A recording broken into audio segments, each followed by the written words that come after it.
खबरें बहुत इंपॉर्टेंट हैं और दिन भी बहुत इंपॉर्टेंट चल रहे हैं।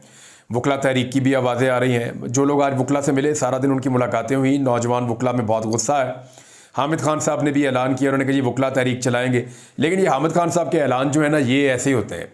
ये हर थोड़े दिन बाद इनका एक अनाउंसमेंट आता है कि जी अब हम ये वाला काम करने जा रहे हैं। थोड़े दिन बाद फिर ये कहते हैं ये अगर ना किया गया तो हम ये कर देंगे। फिर थोड़े दिन बाद वो भी हो जाता है, फिर कुछ नहीं करते। फिर ये कहा था कि हमारी लाशों पर से गुजर कर आईनी तरमीम होगी, तो अच्छे खासे आज चल फिर रहे थे और आईनी तरमीम भी हो गई। तो यानी अब उनके स्टेटमेंट्स होते हैं पॉलिटिकल, लेकिन प्रैक्टिकली वो वकला को अभी तक इकट्ठा कर नहीं पा रहे। देखें, मामला ये है कि हामिद खान साहब की जो एक्सपर्टी है, दो ग्रुप है ना बड़े, एक हामिद खान ग्रुप है और एक आसमा जहांगीर ग्रुप है। तो इस ग्रुप की पॉलिटिक्स को खड़े होना था ना। होना ये था कि हामिद खान साहब के बंदे तगड़े होते, वकील निकलते, मोटिवेट होते, टीमें बनती, उसके बाद एहतजाज शुरू होते। तो जो भी अदलिया की तहरीक चलने का तरीका है वो सारा कुछ होता, लेकिन अभी तक नहीं हो पाया। लेकिन मेरी कुछ वकला से बात हुई, वो ये कह रहे हैं कि जो अब इलेक्शन आने जा रहा है, और वो इलेक्शन भी आने जा रहा है, साल का इख्तिताम है। उन्होंने कहा जी बार्स के जितने भी इलेक्शन आने जा रहे हैं वो इसी बुनियाद पर अब होने हैं कि कौन सा वकील रहनुमा इस तरमीम के साथ खड़ा है और कौन वकील रहनुमा इस तरमीम के खिलाफ खड़ा है। तो ये सारा मामला है जो अब वकला को ऐसा लगता है।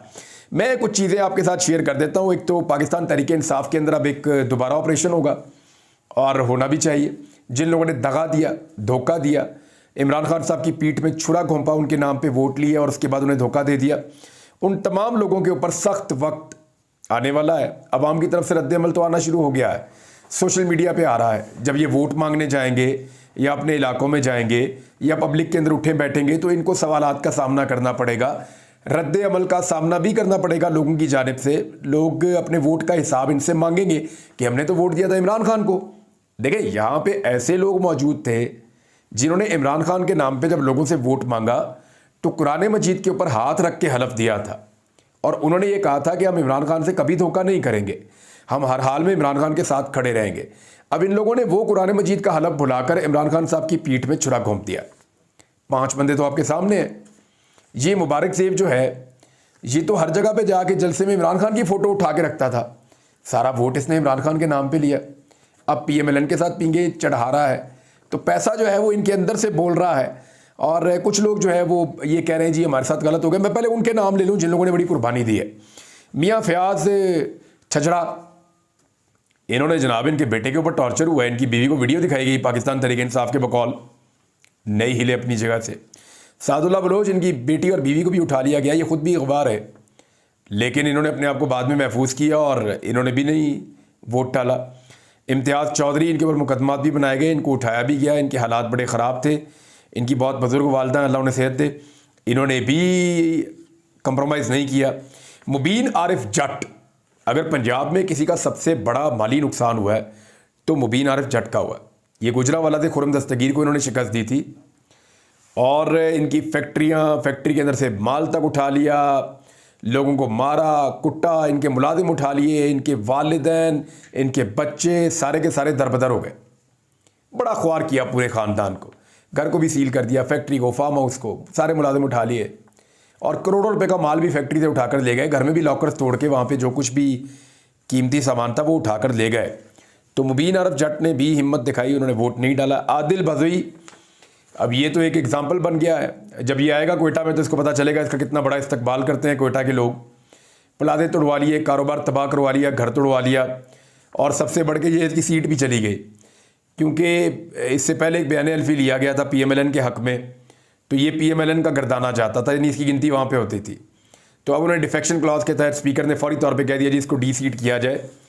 तो इसके हल्फे भी दोबारा इलेक्शन होगा आदिल बजवी के, और दोबारा अभी तो एस्टेब्लिशमेंट इसको नहीं जीतने देगी ऐसा लगता है, लेकिन अगर फेयर इलेक्शन हुआ तो इसके साथ मुकाबला करके देख लें सारे, पूरे पाकिस्तान की जमातें एक तरफ खड़ी हो जाए या अकेला खड़ा हो जाए।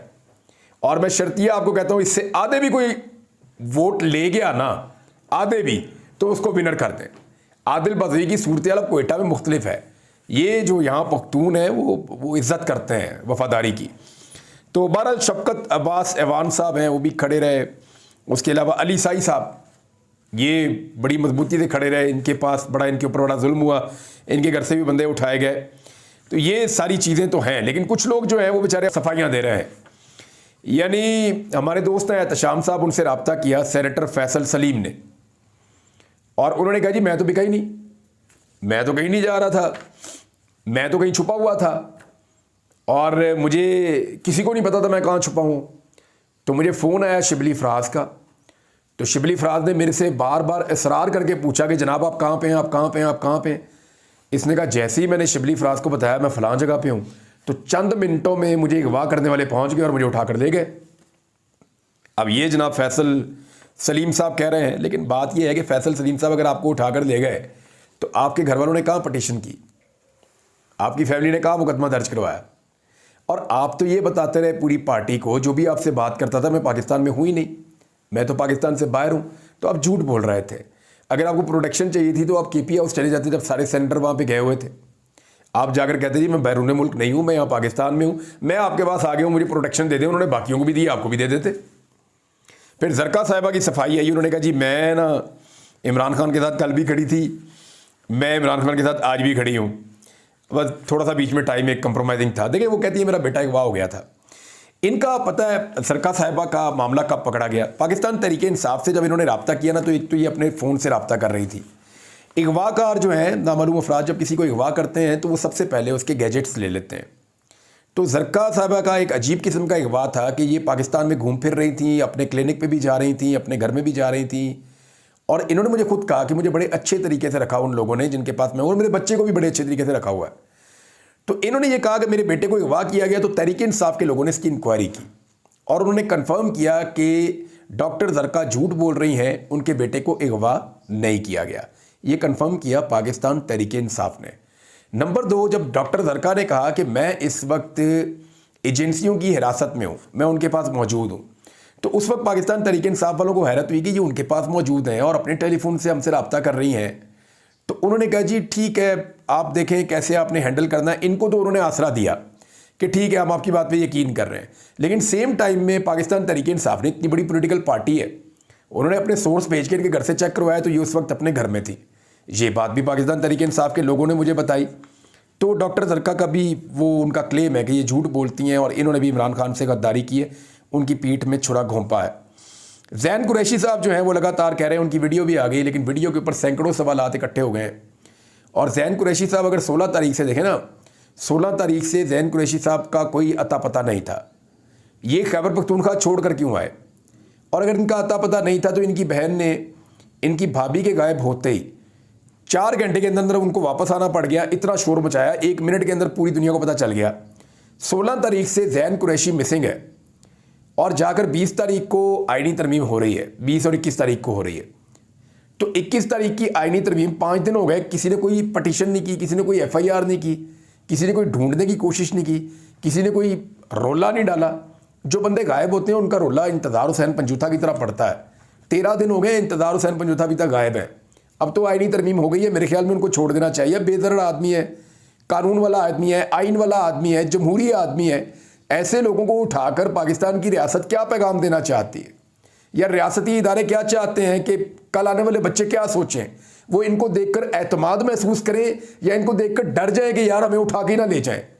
ये देखिए, रियासत को अपने आप से कुछ बड़े सवालात पूछने होंगे। उनमें से एक सवाल ये भी है कि लोगों के अंदर किस किस्म का इमेज बन रहा है। जो ब्रिगेडियर असलम गुमन साहब के भाई हैं, उन्होंने मेरे से रब्ता किया। उन्होंने कहा जी ब्रिगेडियर साहब तो गए नहीं असेंबली के पास भी।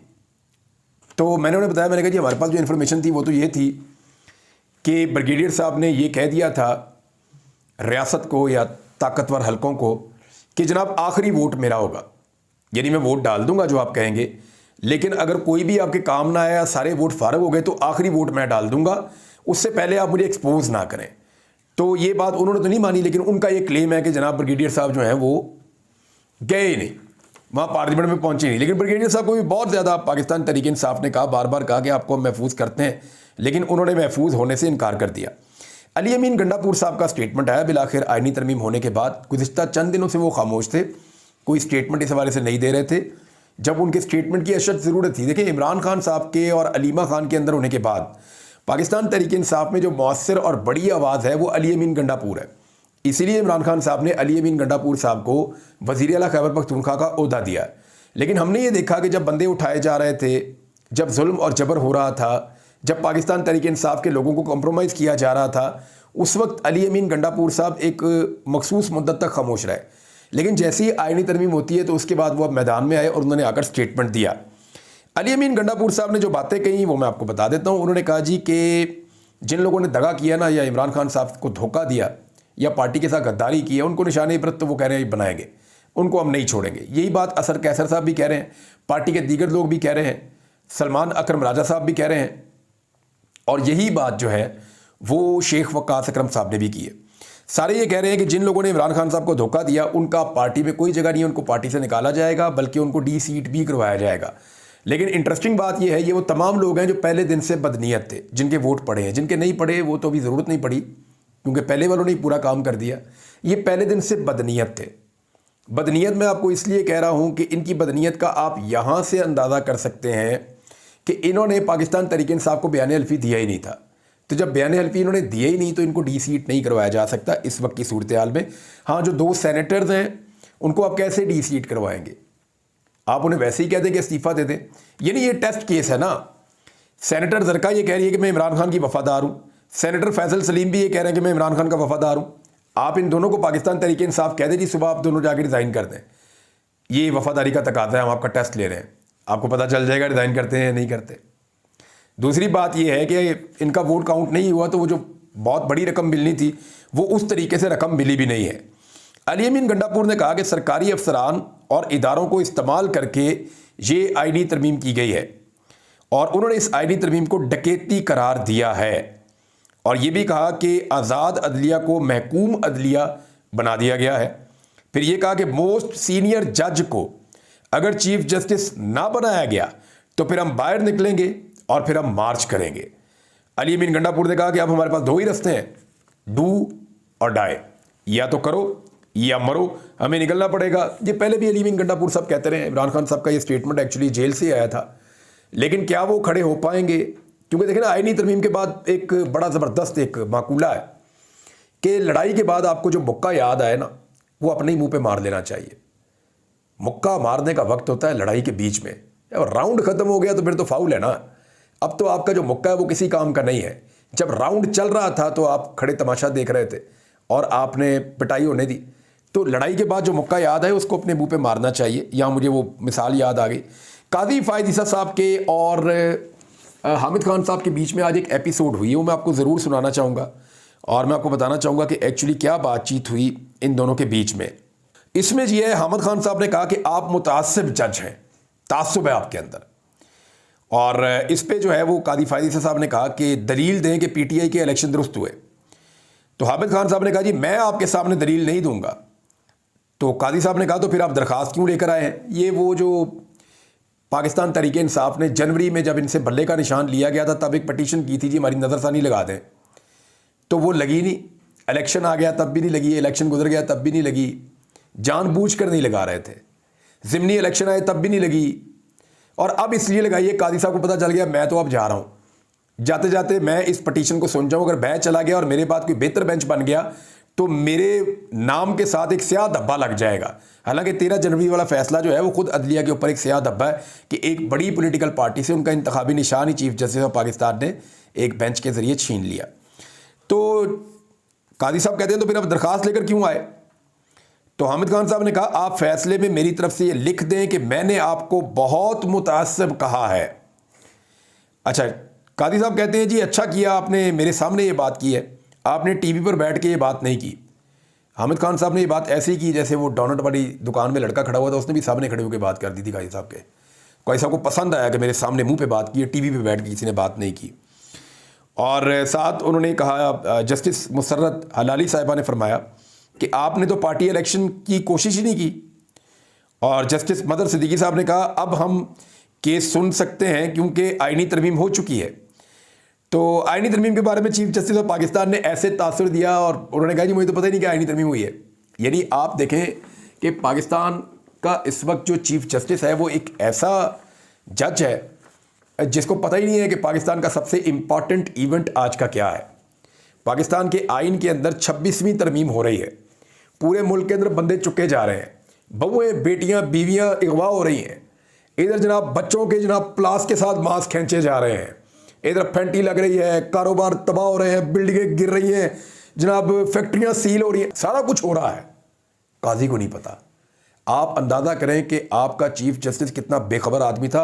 शुक्र करें अल्लाह का कि इनका टाइम खत्म हो गया, खुदा ना खास्ता इस मुल्क में कोई बड़ा सानिया हो जाता। इनको तो पता ही नहीं चलना था चीफ जस्टिस को, और पता ही नहीं किन चीज़ों को होता है। छोटी छोटी बातों का भी बाज़ औक़ात पता होता है, बहुत छोटी छोटी बातों का, लेकिन जब नहीं पता होता तो आईनी तरमीम का भी चीफ जस्टिस ऑफ पाकिस्तान को नहीं पता होता। चीफ जस्टिस से ना एंड तक काम लिया, पूरा निचोड़ा है इस निज़ाम ने या इस हुकूमत ने। मैं आपको मिसाल देता हूँ कैसे, यानी अभी भी वो काजी साहब की तारीफ़ें कर रहे हैं, बिलावल भी तारीफ़ें कर रहे हैं, कुछ सहाफ़ी भी तारीफ़ें कर रहे हैं, बहुत सारे लोग। ये काजी फ़ायद ईसा जैसा करैक्टर तारीख में नहीं आना, वाकई नहीं आना। जस्टिस मुनीर का रिकॉर्ड टूट गया। अब काजी फ़ायद ईसा साहब की तारीफ़ें कर करके उन्होंने, उनको पता है कि काजी साहब ने तारीख के किस जगह पे जाना है, इनकी हालत क्या होनी है रिटायरमेंट के बाद, ये सब जानते हैं। और ये मैं जानता हूँ कि काजी साहब को ये कल को मुँह भी नहीं लगाएंगे। वो पॉलिटिकल थोड़ी बहुत इस तरह के बंदे चाहिए होते हैं ना, जो सारा कुछ सुने और इज्जत बेइज्जती महसूस ही ना करें। तो ऐसी कोई ड्यूटी होगी तो शायद काजी साहब को फ्यूचर में मिल जाए। लेकिन मैं आपको सीरियसली एक बात बता रहा हूं कि कभी आपने देखा है वो गन्ना, उसका रस निकलते हुए मशीन में से, जो बड़े तेज लोग होते हैं ना, वो उसमें से एक दफ़ा निकालते हैं ना गन्ना, तो जूस निकल जाता है। फिर ऊपर नीचे रख के ना निकला हुआ गन्ना, वो जो पहले से बीच में से निकला हुआ होता है वेलने में से, उसको दोबारा इकट्ठा करके फिर डाल देते हैं, थोड़ा सा और निकल आता है। फिर जो ज़्यादा सियाने होते हैं ना, तो उसको पानी में रख देते हैं, वो थोड़ा सा फूल जाता है, उसको दोबारा फिर डाल देते हैं, फिर थोड़ा सा रस निकल आता है। तो इस तरह बार बार गन्ने का जूस निकालते हैं कादी साहब का। ऐसे इन्होंने जूस निकाला इस हुकूमत ने। यानी कादी साहब को आसरा दिया हुआ था कि कादी साहब आप हमारे अगले चीफ जस्टिस हैं, आईनी अदालतें बन रही हैं जनाब, बड़े मज़े आएंगे। कादी साहब आप चीफ जस्टिस होंगे आईनी अदालत के, आपके पास सारे इख्तियारात होंगे, अगले सारे चीफ जस्टिस आपके नीचे होंगे, 3 साल और मौजा ही मौजा कादी साहब से सारे गंदे काम करवा के टिश्यू पेपर की तरह इस्तेमाल किया, फारिग। ये हुआ कादी साहब के साथ। तो एक तारीखी किस्म का सबक है सबके लिए। एक और चीज़ आपको मैं बताता हूं कि अब जो जजेस को लाने वाली कमेटी है, या जजेस के हवाले से फैसले करने वाली जो कमेटी है, जो उनका तकर्रर करेगी, उसकी फॉर्मेशन आपको बता देता हूं। जो इस वक्त कौमी असम्बली में नंबर है, इसमें 4 सेनेटर होंगे और 8 कौमी असम्बली के मेंबर होंगे। इनकी बुनियाद के ऊपर फैसला होगा कि किसको कितने मिलेंगे। ये 12 बंदे डिवाइड होने हैं सब में, और 8 बंदे 12 में से जब जो फैसला कर देंगे वही हतमी हो जाएगा। 2/3 की अक्सरियत से होना है। तो इन्होंने पहले अपनी अक्सरियत देख ली थी। इसमें पाकिस्तान तहरीक इंसाफ को क्योंकि अभी मखसूस नशिस्तें नहीं मिली, तो तहरीक इंसाफ के पास 3 मेंबर आएंगे। अगर उनको मखसूस नशिस्तें मिल जाती तो 4 हो जाते हैं। पीपल्स पार्टी को 3 मिलेंगे, PMLN को 4 मिलेंगे, जमीयत उलमा इस्लाम पाकिस्तान को 1 मिलेगा, और MKM को भी 1 मिलेगा। इस तरह हुकूमत के पास अपने 8 बंदे पूरे हैं। हुकूमत जिसको चाहे जज बनाए। और 1-2 चीज़ें और इन्होंने बड़ी ज्यादती की है। इन्होंने ना इस मामले के अंदर कुछ चीज़ें मैंने आपको बतानी है, लेकिन आपको अगले वीलॉग में बताऊंगा। सिर्फ यहाँ पे आपको ये बता जाता हूँ कि चीफ जस्टिस को आईनी बेंच का सरबराह होना था, और उनके बाद 4 सीनियर तरीन जजेस आने थे, जो चीज़ें तय हुई थी। लेकिन अब ऐसा कोई नहीं है। ये जिसको मर्जी सरबराह बनाएंगे और जैसा मर्जी बेंच तश्कील देंगे। ये पहली मरतबा होगा कि parliament supreme court of Pakistan का एक बेंच बनाएगी। अंदाज़ा कीजिए आप। अब तक के लिए इतने, अपना ख्याल रखिएगा, अपने चैनल का भी। अल्लाह हाफ़िज़।